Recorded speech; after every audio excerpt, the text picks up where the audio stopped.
So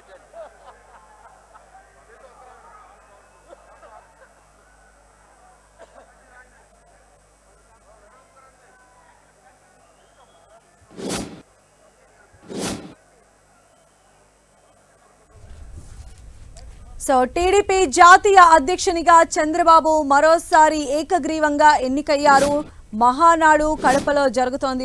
3 రోజుల ఈ కార్యక్రమంలో భాగంగా అనేక తీర్మానాలను కూడా చేయడం జరిగింది. ప్రస్తుతం మరోసారి టీడీపీ జాతీయ అధ్యక్షునిగా చంద్రబాబు ఏకగ్రీవంగా ఎన్నికయ్యారు. సో ఆ దృశ్యాలు మనం 10 టీవీ స్క్రీన్ పైన చూస్తూ ఉన్నాము. ఆయన్ను ఏకగ్రీవంగా ఎంపిక చేసినట్టుగా తెలుస్తోంది. ఇప్పుడు దానికి సంబంధించిన ధృవపత్రం ఇస్తారు. ఆ తర్వాత చంద్రబాబు జాతీయ అధ్యక్షునిగా ఆయన ప్రమాణ స్వీకారం కూడా చేసే అవకాశం కనిపిస్తోంది. ఇక మరోసారి టీడీపీ జాతీయ అధ్యక్షునిగా చంద్రబాబు ఏకగ్రీవంగా ఎన్నికయ్యారు. కడప గడపలో జరుగుతున్నటువంటి టీడీపీ మహానాడు కార్యక్రమంలో భాగంగా కార్యకర్తలు నేతలు అందరూ కూడా జాతీయ అధ్యక్షునిగా చంద్రబాబును ఏకగ్రీవంగా ఎన్నుకోవడం కూడా జరిగింది. ఆ ఎన్నిక ప్రక్రియ సంబంధించిన దృశ్యాలు కూడా మనం చూస్తూ ఉన్నాము. మరి కాసేపట్లోనే చంద్రబాబు టీడీపీ జాతీయ అధ్యక్షునిగా ప్రమాణ స్వీకారం చేయబోతున్నారు.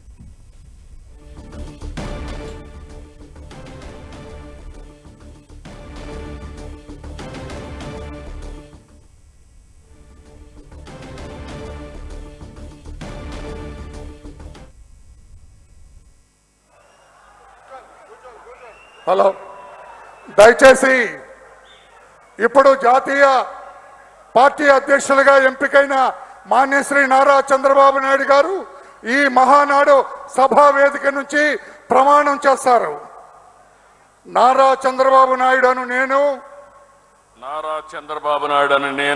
తెలుగుదేశం పార్టీ జాతీయ కమిటీ అధ్యక్షునిగా రాగద్వేషాలకు తావు లేకుండా కుల మత ప్రాంతాలకు అతీతంగా నాకు అప్పగించబడిన విధులను మనస వాచ కర్మేణ సమర్థవంతంగా నిర్వహిస్తానని దేవుని సాక్షిగా తెలియజేస్తున్నాను. తెలుగుదేశం పార్టీ కార్యకర్తల అభ్యున్నతికి మనోభావాలకు అనుగుణంగా వారి అభీష్టం మేరకు శాయశక్తులా కృషి చేస్తానని తెలుగుదేశం పార్టీ ప్రతిష్టతను పెంచడానికి నాపై మీరు ఉంచిన నమ్మకాన్ని వమ్ము చేయకుండా పనిచేస్తానని తెలుగుదేశం పార్టీ పతాక దేశం నలుమూలల రెపరెపలాడేటట్లుగా అవిశ్రాంతంగా కృషి చేస్తానని విజ్ఞానవంతమైన ఆదర్శవంతమైన సుసంపన్నమైన సమాజ స్థాపనకు ఆర్థిక అసమానతలు తొలగించి రాష్ట్రాల సమగ్రాభివృద్ధికి శక్తి వంచన లేకుండా కృషి చేస్తానని తెలుగుదేశం పార్టీ జాతీయ అధ్యక్షునిగా ప్రమాణం చేస్తున్నాను. Thank you very much sir. నా జీవితంలో ఇదొక మరపురాని రోజు సార్. ఏమి సాధించావంటే నారా చంద్రబాబు నాయుడు గారిని జాతీయ అధ్యక్షుడిగా మహానాడు సభలో ఎంపిక చేసి ప్రమాణం చేయించానని గొప్పగా చెప్పుకునే అవకాశం నాకు ఇచ్చారు సార్. శిరస్సు వంచి నమస్కారం చేస్తున్నా. Thank you. అందరికీ నమస్కారం.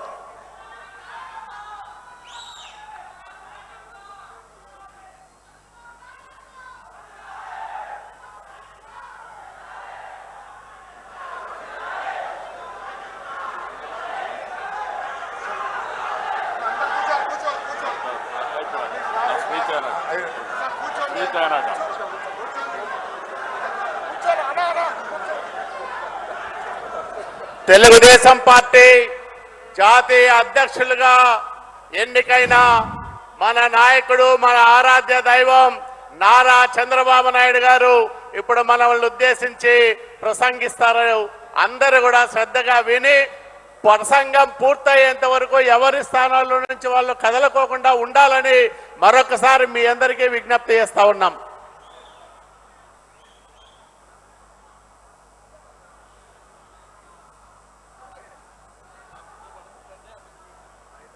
అందరికీ మనస్ఫూర్తిగా నమస్కారాలు. 95 నుంచి ఇప్పటి వరకు మళ్ళీ 2 ఏళ్లకు జాతీయ అధ్యక్షునిగా నన్ను మీరందరూ ఎంపిక చేసుకున్నారు. ఈ సందర్భంగా నా ఎంపికకు సహకరించిన ప్రతి ఒక్కరిని పేరు పేరున మనస్ఫూర్తిగా నమస్కారాలు, అభినందనలు, శుభాభినందనలు, ధన్యవాదాలు. ఇది ఒక చరిత్ర. ఇన్ని సంవత్సరాలుగా పార్టీ అధ్యక్షుడిగా ఉంటూ పార్టీని సమర్థవంతంగా నడిపించడానికి భగవంతుడు నాకు ఎంత శక్తి ఇస్తే అంత శక్తిని ఉపయోగించుకొని పనిచేశాను. ఈరోజు మళ్ళీ 2 సంవత్సరాలు మీరందరూ కలిసి నా మీద ఉంచిన నమ్మకాన్ని నిలబెట్టుకుంటానని మరొక్కసారి ప్రతి ఒక్క నాయకుడికి, కార్యకర్తకు విజ్ఞప్తి చేస్తున్నాను.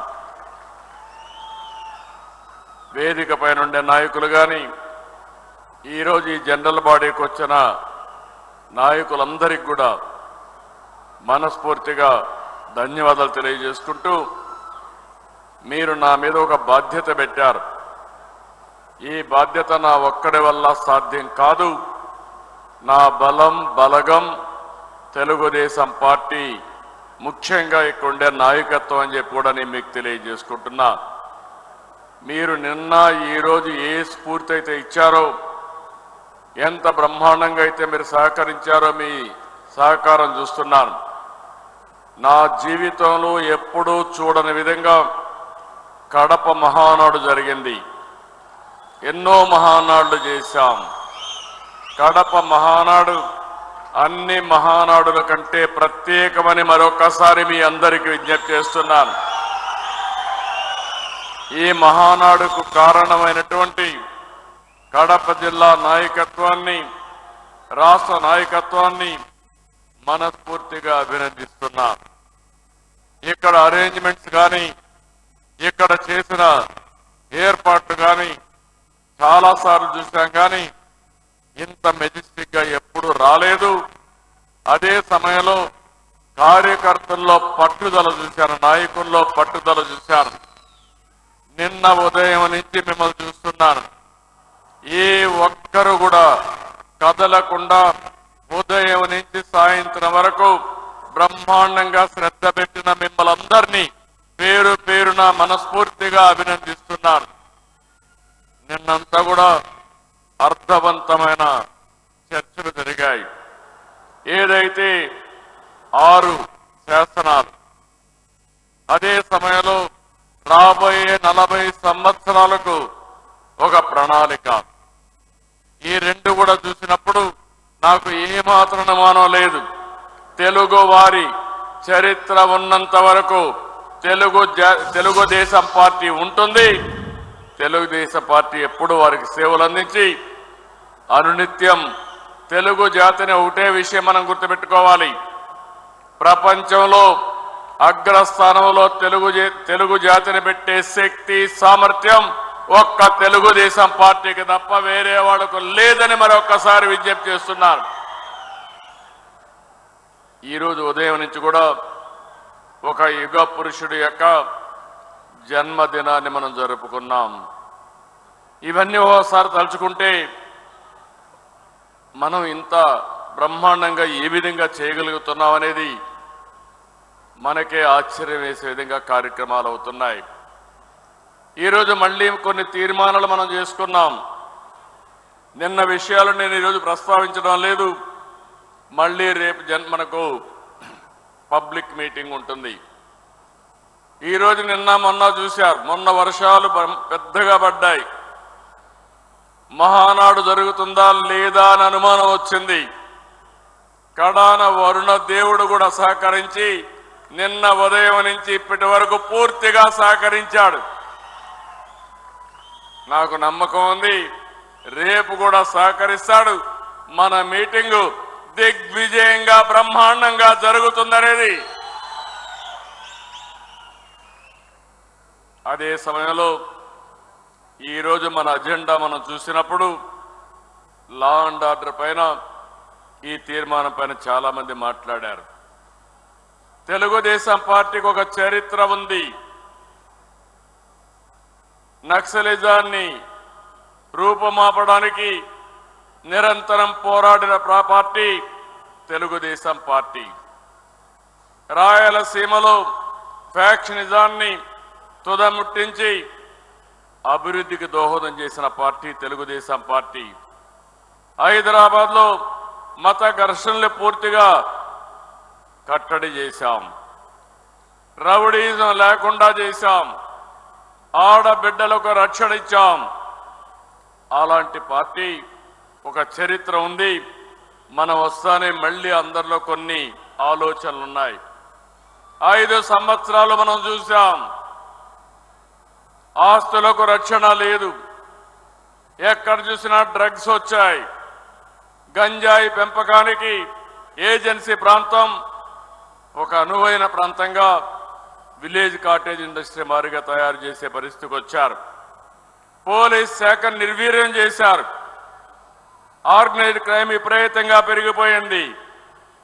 కడాన ఏ స్థాయికి వెళ్ళిపోయారంటే ఆనాటి ఒక ప్రభుత్వంలో ఉండే అధినేతే బాబాయ్, అప్పట్లో అధినేత కాదు కానీ అపోజిషన్ ఉండే వ్యక్తి బాబాయిని చంపి ఆ హత్య మన మీదేసి అధికార దుర్వినియోగం చేసి తప్పించుకోవడానికి ప్రయత్నం చేసే పరిస్థితికి వచ్చారు.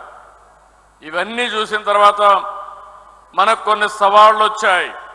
కానీ ఒకే ఒక విషయం ఈరోజు మీ అందరికీ హామీ ఇస్తున్నాను. లా అండ్ ఆర్డర్ అంటేనే తెలుగుదేశం పార్టీ వస్తే అందరికీ రక్షణ ఉంటుంది. దాంట్లో అనుమానమే లేదని మరొకసారి మీ అందరికీ విజ్ఞప్తి చేస్తున్నా. నేను మిమ్మల్ని కూడా ఒకటే కోరుతున్నా.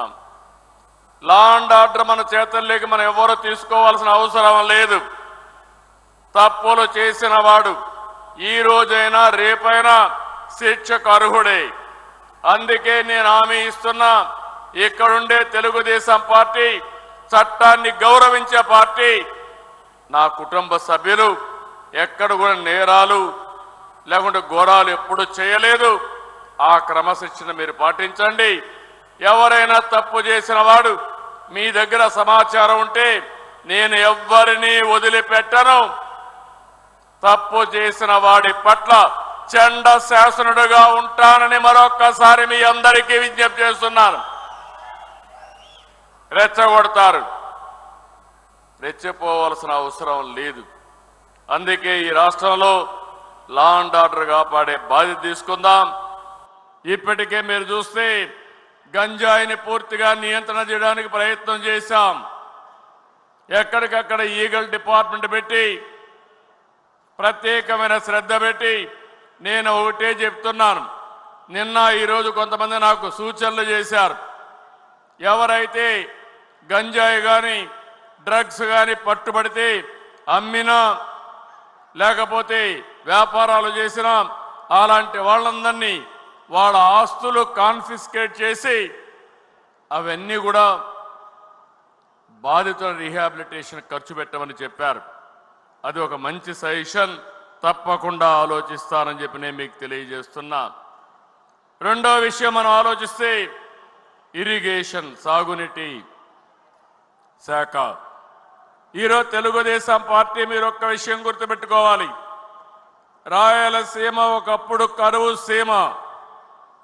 అందరూ నాయకులు అన్నారు రాయలసీమ ఎడారిగా మారిపోతుందని. నేను ముఖ్యమంత్రిగా నేనే విట్నెస్ చేశాను. ఏదైతే రాయదుర్గ కాన్స్టిట్యున్సీ, మన కాలవ శ్రీనివాసులు గారి నియోజకవర్గం ఎడారిగా మారిపోతా ఉంటే దాన్ని ఎడారిగా మారిపోకుండా ఉండడానికి ప్రత్యేకమైన కార్యక్రమాలు చేపట్టాం. దేశంలో తక్కువ వర్షపాతం పడే జిల్లా అనంతపురం జిల్లా. అదే మరి రాయలసీమలో చాలా మంది ఆశలుకున్నారు. కానీ ఈ సందర్భంగా మనం గుర్తుపెట్టుకోవాలి, రాయలసీమ ఎడారి కానీనని శపథం చేసి రాయలసీమకు నీళ్లు తెచ్చిన వ్యక్తి నందమూరి తారక రామారావు గారు. Telugu Ganga, Handri Neeva, Nagari, Galeru, KC canal modernisation కానీ ఇవన్నిటి కూడా ఆయన శ్రీకారం చుట్టాడు. ఆ తర్వాత నేను వచ్చిన తర్వాత దీని మీద ప్రత్యేకమైన శ్రద్ధ పెట్టాం. రాయలసీమ రాళ్లసీమ కాదు, కానీయం రాయలసీమను రత్నాల సీమగా తయారు చేస్తామని చెప్పిన పార్టీ, చెప్పిన వ్యక్తి నేనేనని చెప్పి మీకు తెలియజేస్తున్నా. అక్కడి నుంచి ప్రారంభించాం. ఈరోజు నేను చెప్తున్నా, ఈస్ట్ గోదావరిలో కోనసీమ కంటే అనంతపూర్ జిల్లా సంపదలో ముందుందంటే దానికి కారణం తెలుగుదేశం ప్రభుత్వం అని చెప్పి కూడా నేను మీకు తెలియజేస్తున్నా. ఈరోజు ఎన్డీఏ ప్రభుత్వం ఉంది. 14-19లో 12,400 కోట్ల రూపాయలు రాయలసీమ సాగునీటి ప్రాజెక్టులు ఖర్చు పెడితే గడిచిన ప్రభుత్వం 2,010 కోట్ల రూపాయలు ఖర్చు పెట్టి, అది కూడా ఎస్టాబ్లిష్మెంట్ ఖర్చు పెట్టి రాయలసీమకు ద్రోహం చేసిన పార్టీ అని చెప్పి నేను మీకు తెలియజేస్తున్నా. ఈ సంవత్సరం నేను వస్తానే ఒకటే ఆలోచించాను, హంద్రీ నీవా వెడల్పు చేయాలి, చివరి భూములకు నీళ్లు ఇవ్వాలి. ఆర్థిక ఇబ్బందులు ఉన్నాయి, అయినా కూడా పర్వాలేదు, ఏ విధంగా చేయాలని ఒకేసారి ఒకే సంవత్సరం 3,800 కోట్ల రూపాయలు ఖర్చు పెడుతున్నాం. సమైక్య ఆంధ్రప్రదేశ్లో కూడా ఒకసారి ఇంత డబ్బులు ఎప్పుడూ ఖర్చు పెట్టలేదు. పోలవరం తర్వాత ఇంత డబ్బులు ఖర్చు పెట్టిన ప్రాజెక్టు హంద్రీ నీవా అని మీకు తెలియజేస్తున్నా. రాయలసీమలో మైక్రో ఇరిగేషన్, ఎందుకంటే ఈరోజు రాయలసీమలో నీళ్లు తక్కువ ఉన్నాయి. అలాంటప్పుడు 1 ఎకరాకు వాడే నీళ్లు 2.5 ఎకరాలకు వాడొచ్చని మైక్రో ఇరిగేషన్కి ప్రాధాన్యత ఇచ్చాం. ఆర్థిక ఇబ్బందులు ఉన్నాయంటే 90% సబ్సిడీ ఇచ్చి ఇక్కడ ముందుకు తీసుకుపోయామని చెప్పి కూడా నేను మీకు తెలియజేస్తున్నా. ఈ రాయలసీమలో ఈరోజు బ్రహ్మాండంగా అభివృద్ధి అయిందంటే, హార్టికల్చర్ వచ్చిందంటే, ఆదాయం పెరిగిందంటే దానికి కారణం ఎన్డీఏ తెలుగుదేశం ప్రభుత్వం తప్ప వేరే వాళ్ళు కాదని చెప్పి నేను మీకు తెలియజేస్తున్నా. ఇలాంటి కార్యక్రమాలు తీసుకుని ఇవే కాకుండా మీరు చూస్తే ఎక్కడికక్కడ పూల సుబ్బయ్య, వెలుగొండ కానీ అదే మాదిరిగా మిగిలిన అన్ని కూడా పూర్తి చేయడానికి ముందుకు పోతున్నాం. వెలుగొండ పూర్తి చేస్తాం. ఇంకో పక్క మీరు చూస్తే పోలవరాన్ని పూర్తి చేసే బాధ్యత తెలుగుదేశం ప్రభుత్వాన్ని, ఎన్డీఏ ప్రభుత్వాన్ని. 2027 డిసెంబర్ నాటికి వీలైతే జూన్కి పోలవరాన్ని పూర్తి చేసి జాతికి అంకితం చేస్తామని హామీ ఇస్తున్నాం. అది ఒకసారి అయితే దాని తర్వాత ఏం చేయాలని ఆలోచించినప్పుడు పోలవరం నుంచి బనక చెర్ల వరకు నీళ్లు తేగలిగితే పెద్ద చరిత్ర, చాలా డబ్బులు అవుతుంది, 80,000 కోట్లు కావాలి. అయితే నా ఆలోచన ఎప్పుడు కూడా చిన్నగా ఉండవు, ఎట్టి పరిస్థితుల్లో పెద్దవి చేసి ఈ చరిత్ర మార్చాలనేది నా సంకల్పం. కేంద్రంతో మాట్లాడా, వాళ్ళు కూడా ఇంట్రా రివర్లన్నీ రాష్ట్రంలో నీళ్లన్నీ అనుసంధానం చేయమని, నదులు అనుసంధానం చేయమని కేంద్రం కూడా ముందుకొచ్చే పరిస్థితికి వచ్చారు. వాళ్ళు ఆమోదించే పరిస్థితి కూడా వస్తుంది, రావాలని ఆశిస్తున్నా. దీనికి 3 ఫేసెస్ కింద, ఒకటి పోలవరం నుంచి కృష్ణా నదికి నీళ్లు తేవడం, 2 కృష్ణా నది నుంచి బొల్లాపల్లికి నీళ్లు తేవడం, 3 బొల్లాపల్లి నుంచి బనకచెర్లకు నీళ్లు తేవడం. 3 విడతలుగా ఇది వచ్చే పరిస్థితి వస్తుందని చెప్పి కూడా నేను మీకు తెలియజేస్తున్నా. ఈరోజు ఈ 3 జరిగినప్పుడు రాష్ట్ర ముఖ చిత్రమే మారుతుంది. అదే సమయంలో వంశధార నుంచి గోదావరి నదుల అనుసంధానం చేస్తాం. అప్పటికి మీరు చూస్తే వంశధార శ్రీకాకుళంలో ఒరిస్సా బార్డర్లో ఉంటే అక్కడి నుంచి నీళ్లు వస్తే పెన్నా నది అనుసంధానం అయితే మీరు ఒక్కసారి ఊహించినప్పుడు నదుల అనుసంధానం పూర్తిగా సంపూర్ణం అవుతుంది. ఈ నదుల అనుసంధానం చేసి తెలుగు నేలపైన జలహారతి ఇచ్చి ఈ తెలుగు తల్లి రుణం తీర్చుకుంటారని మరొక్కసారి మీ అందరికీ విజ్ఞప్తి చేస్తున్నా. కొంతమంది అంటున్నారు ఎవరికి అనుమానాలు అవసరం లేదు, ఆంధ్రప్రదేశ్ రాష్ట్రం చివరి రాష్ట్రం కాబట్టి ఎక్కడ నీళ్లు వచ్చినా మన తర్వాత సముద్రంలోకి వెళ్తాయి. పోలవరం తర్వాత రాజమండ్రి తర్వాత సముద్రం తప్ప వేరే మార్గం లేదు.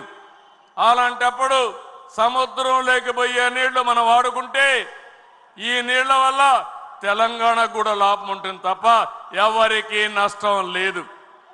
ఇక్కడ బీఆర్ఎస్ అయితే ఏదో నష్టం వచ్చినట్టు మాట్లాడుతున్నారు. నేను ఆ రోజు కూడా ఏదైతే వాళ్ళు ప్రాజెక్టు కట్టినప్పుడు గోదావరి పైన నేను ఎప్పుడు కూడా అబ్జెక్ట్ చేయలేదు.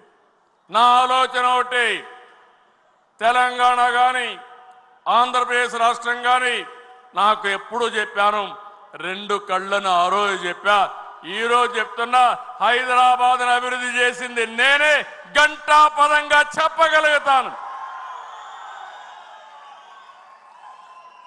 విభజన జరిగిన తర్వాత హైదరాబాద్ తెలంగాణ రాష్ట్రానికి చెందితే నేను గర్వపడ్డాను. ఈరోజు దేశంలోనే ఎక్కువ తలసరి ఆదాయం వచ్చే రాష్ట్రం తెలంగాణ రాష్ట్రం. దానికి నాంది పలికిన వ్యక్తి పార్టీ తెలుగుదేశం పార్టీ. మళ్ళీ నేను ఆలోచించే విధానం, అక్కడ వాళ్ళు చేస్తుంటే ఈ రాష్ట్రం కూడా బాగుపడాలి. 47 సంవత్సరాలుగా నన్ను ఆదరించారు. మీ రుణం తీర్చుకోవాలనే ఉద్దేశంతోనే నేను రాత్రింబగుళ్ళు పనిచేస్తున్నాను. అలాంటి సమయంలో తెలంగాణకు నష్టం జరగదు. గోదావరి నీళ్లు వాళ్ళు ఉపయోగించుకుంటారు. అదే మాదిరిగా అక్కడ మిగిలిన నీళ్లు ఇక్కడ కరువు ప్రాంతమైన రాయలసీమ మిగిలిన ప్రాంతాలు ఉపయోగించుకుంటారు. కడాన నా జీవితాశయం ఒకటే, ప్రతి ఎకరాకు నీళ్లు ఇచ్చి ఆంధ్రప్రదేశ్ రైతాంగం రుణం తీర్చుకోవాలని ఏకైక కోరిక తప్ప వేరే ఆలోచన లేదని మీ అందరికీ విజ్ఞప్తి చేస్తున్నా. ఇంకొక పక్కన కరెంటు విషయంలో పవర్ ఒక విషయం ఆలోచిస్తే, ఒకప్పుడు కరెంట్ ఎప్పుడు వస్తుందో ఎప్పుడు పోతుందో తెలియని పరిస్థితి. నేను 95లో ముఖ్యమంత్రి అయ్యాను. అసెంబ్లీలో ప్రతిరోజు కరెంటు గురించి గొడవలే. ఒకసారి ముఖ్యమంత్రిగా నేనే అసెంబ్లీ వాయిదా వేసుకుని నేరుగా పొలాలు ఎండిపోతా అంటే పోయి చూసి వచ్చాను. అప్పుడు అనిపించింది, ఇలాంటి దౌర్భాగ్యం మన దేశానికి ఏంటి, ఏం చేస్తే సమస్య పరిష్కారం అవుతుందని దేశంలోనే మొట్టమొదటిసారిగా పవర్ సెక్టర్ ప్రవేశపెట్టిన పార్టీ 98లో తెలుగుదేశం పార్టీ. దాంతో 2004కి పవర్ సర్ప్లస్కి వచ్చాం. కొంతమంది నన్ను అర్థం చేసుకోలేదు. ఆ రోజు కూడా అపోహలు సృష్టించారు. కానీ 2004లో అధికారం పోయింది. కానీ ఈ రాష్ట్రానికి శాశ్వతంగా పవర్ సమస్య పరిష్కారం చేసిన పార్టీ తెలుగుదేశం పార్టీ. 2004లో అధికారం వచ్చిన పార్టీ 10 ఏళ్లు రాష్ట్రాన్ని పూర్తిగా నిర్వీర్యం చేశారు. 2014కి 22 మిలియన్ యూనిట్లు కొరత, 3 నెలల్లో కొరత అధిగమించి మిగులు కరెంటు ఉత్పత్తి చేశాం. సోలార్ విండ్ పైన ప్రాధాన్యత పెట్టాను. దాంతో ఖర్చు కూడా తగ్గే పరిస్థితి వచ్చింది. ఒక స్థాయిలో నేను ఒక స్టేట్మెంట్ ఇచ్చాను, 2 రూపాయలకే సోలార్ వస్తుందని. అందరూ నన్ను ఎగతాళి చేశారు.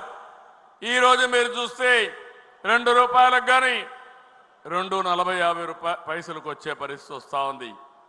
కానీ సోలార్ ప్యానెల్స్ దొరికితే ఇంకా చౌకగా వచ్చే అవకాశం వస్తుంది. అదే సమయంలో ఇది కరెంట్ అంతా కూడా డే టైమే వస్తుంది, ఎండుంటే వస్తుంది, ఎండ లేకపోతే వచ్చే పరిస్థితి లేదు. మనం ఆ రోజన్నీ సెట్ చేశాం.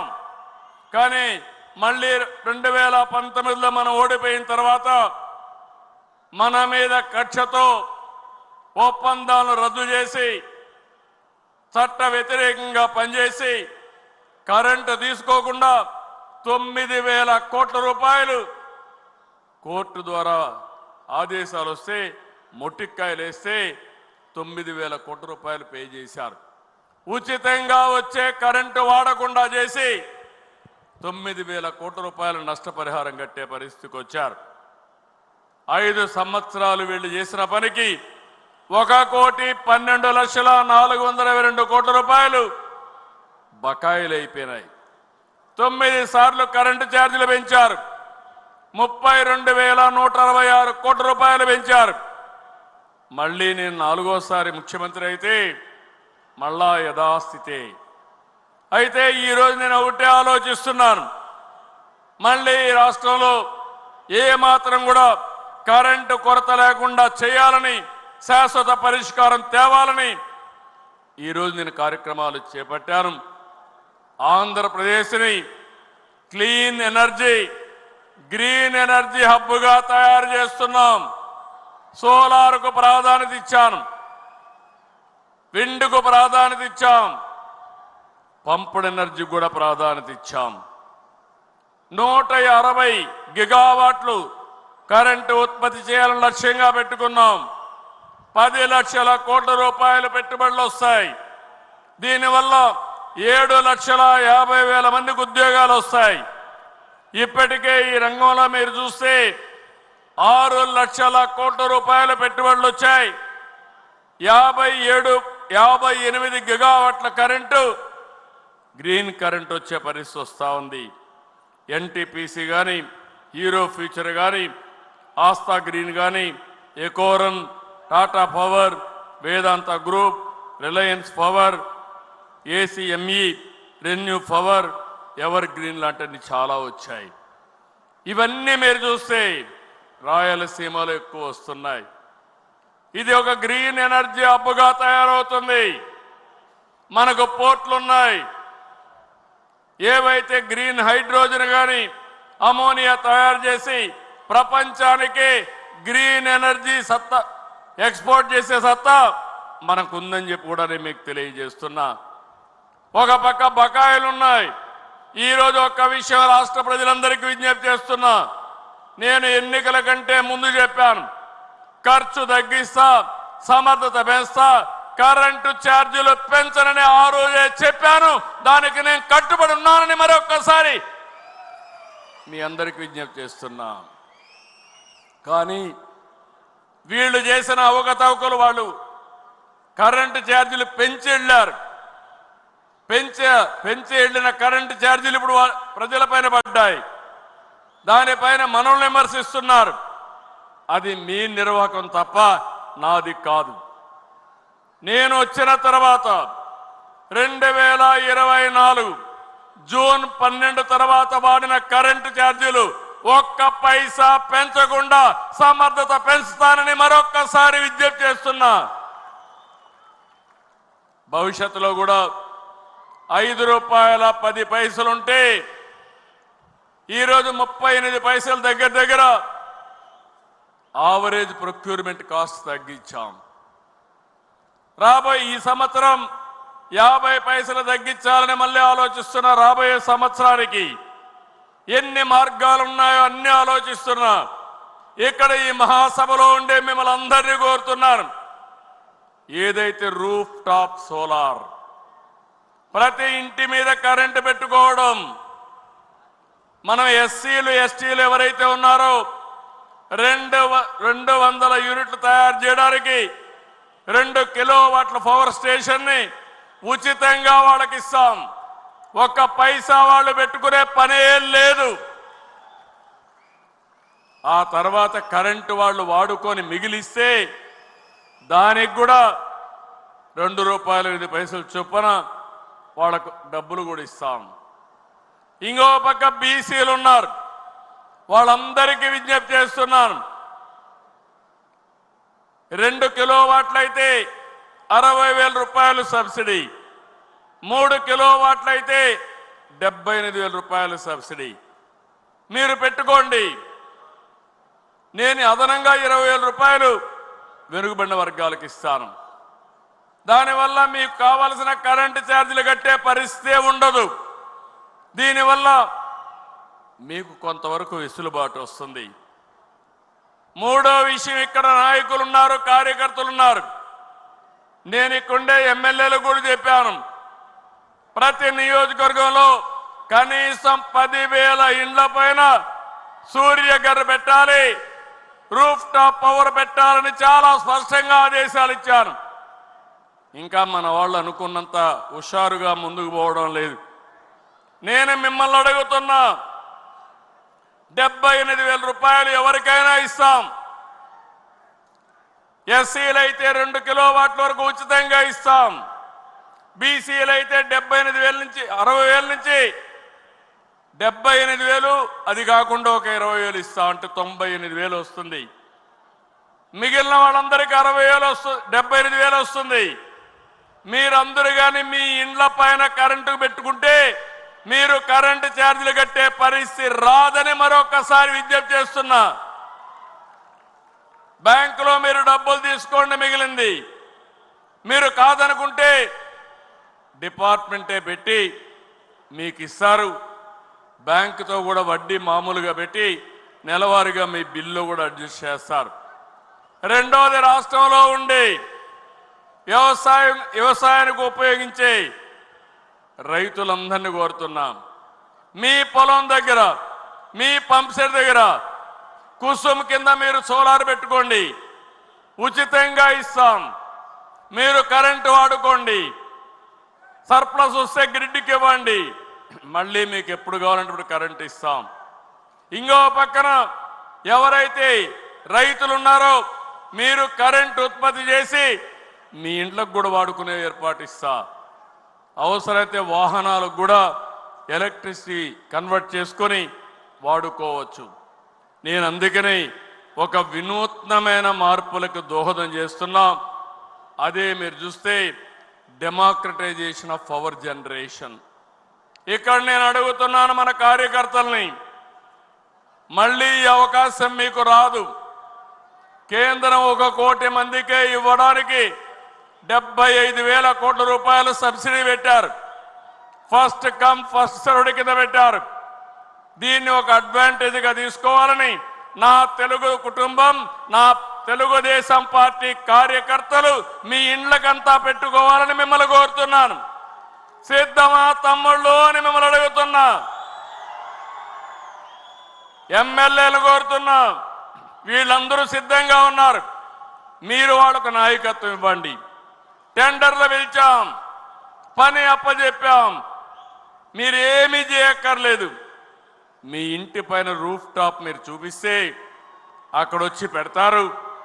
మీ దగ్గర డబ్బులు లేకపోతే దాన్ని ఏ విధంగా అడ్జస్ట్ చేసుకోవాలో చేసుకుంటాం. కరెంటు ఛార్జీలు గణనీయంగా తగ్గుతాయి. వెనక నుండే వాళ్ళని కూడా కోరుతున్నాను, ఈ సంవత్సరం మొదటి 6 నెలల లోపల అందరి ఇండ్ల పైన సోలార్ ప్యానెల్స్ పెట్టుకుంటామని మీరందరూ కూడా గట్టిగా చప్పట్లు కూడా చెప్పండి. నమ్మకమేనా అని అడుగుతున్నా, పెడతారా అని అడుగుతున్నా. కరెంటు ఛార్జీలు కట్టలేక జోబీలు ఖాళీ అయిపోతున్నాయి. దీనికంటే మంచి ఆఫర్ రాదు. ఒక్కొక్కరు 1,000, 2,000, 3,000 ఖర్చు పెడుతున్నారు. ఇది మంచి అవకాశం, దీన్ని ఉపయోగించుకోవాల్సిందిగా నేను మిమ్మల్ని కోరుతున్నా. ఇది కాకుండా ఇంకో పక్కన మీరు ఒకసారి చూస్తే మొత్తం రాష్ట్రంలో అభివృద్ధి వికేంద్రీకరణ.